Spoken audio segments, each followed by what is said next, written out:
Do you have an impinged shoulder? Here's why it doesn't matter.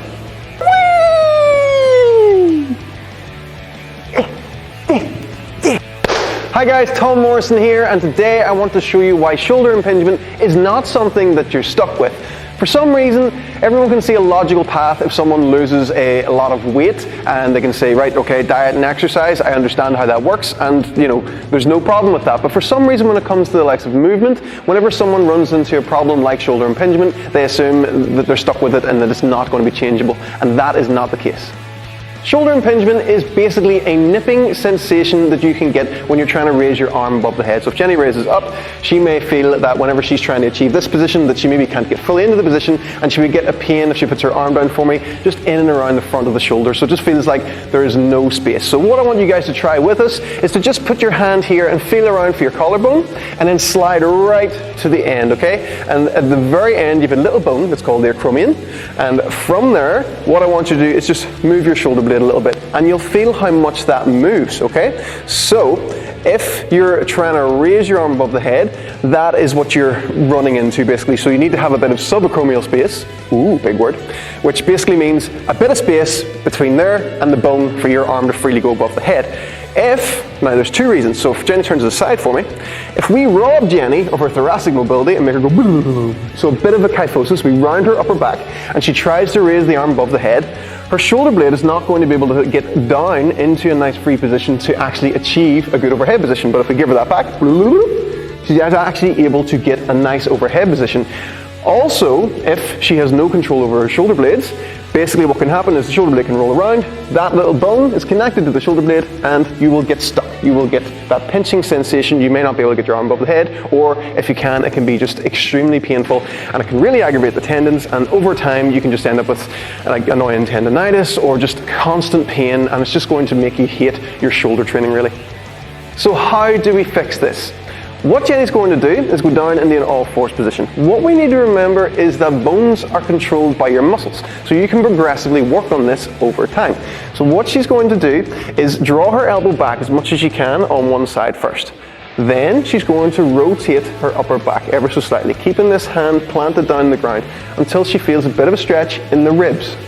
From there, she makes sure that her shoulder blade is really like glued down, okay? It's not allowed to move from where it is. Then, slowly keeping the shoulder blade where it is, she's going to extend her arm out until it's straight. You still feel the shoulder blade? So if you're not used to this, or you're really limited, you may even feel that you're starting to cramp a little bit in this position. Just try and work with it. If you need to shake it off, just take a break, that's fine. From there, she's then going to bend her elbow, and then, keeping the shoulder blade in place, she's then going to start to reach up to the sky.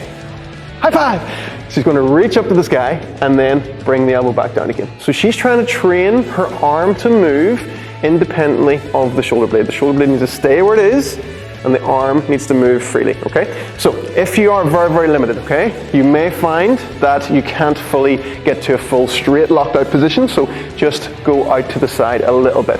And every time you do this, start to bring it in a little bit more. What you don't want to do is run into that pinching sensation. So you need to find a position that you can comfortably achieve and go for 10 nice controlled reps, making sure to breathe the whole time and keep in that bit of thoracic rotation, and then repeat that on the other side. So if we repeat again, hand down, draw the elbow back, glue the shoulder blade back, get a bit of rotation through your upper back, then extend the arm out, keeping the shoulder blade where it is, bend the elbow, and then 10 times reach up. I much prefer doing it like this rather than using a wall, because I find that when someone is limited and they're trying to achieve the wall position, they will just compensate elsewhere. This is one you can progressively work on, and it will take time, but you can actually change how your body moves. After we have focused on our shoulder blade positioning, we then want to also make sure that we can actually move the shoulder blades and have good control over that. So what we're going to do is a fantastic warm-up anyway, but Jenny is going to make big circles with her shoulders, and we want to see how much movement we can actually get here. Now, if you've never tried this before, what you may find is that you start to bend your elbows.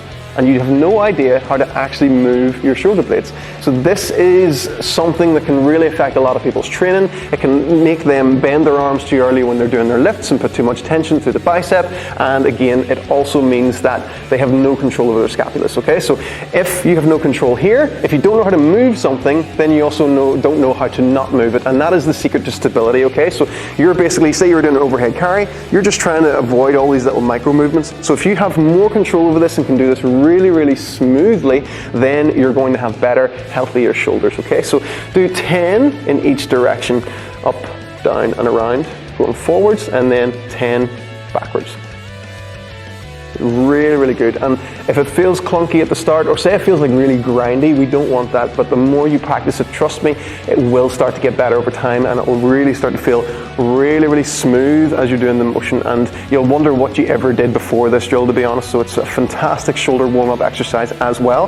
The main thing is to watch your elbows. So record yourself when you do it and see if you can make these nice round circles, or if Jenni sort of goes a bit clunky for me, you may look like this at the start. You may not be getting a lot of range, okay? So ideally you want to have a lot of movement that's all just coming from the shoulder blades and not your back, okay? So you want the shoulder blades to be doing the job, and this is what will ultimately make your shoulder blades a lot smarter. If you've been told or you think that you have shoulder impingement, these are the things that you need to work on daily. And whenever you're at the gym, you also want to be doing the drills in the gym alongside an exercise that you know would aggravate your shoulder especially as well, so that you're actually integrating the mobility drills into the exercises that you are trying to improve on. If you've been relentlessly working on these drills and you still find that even though you've made an improvement, you're still getting that little nipping sensation, there is also loaded stretching as well. So it's never the end, there's always something else that you can do, and never forget that. You can change how your body moves, it just takes time. If you don't know where to start and you would like a full body program, head over to tommorrison.uk and check out the simplistic mobility method and end range training.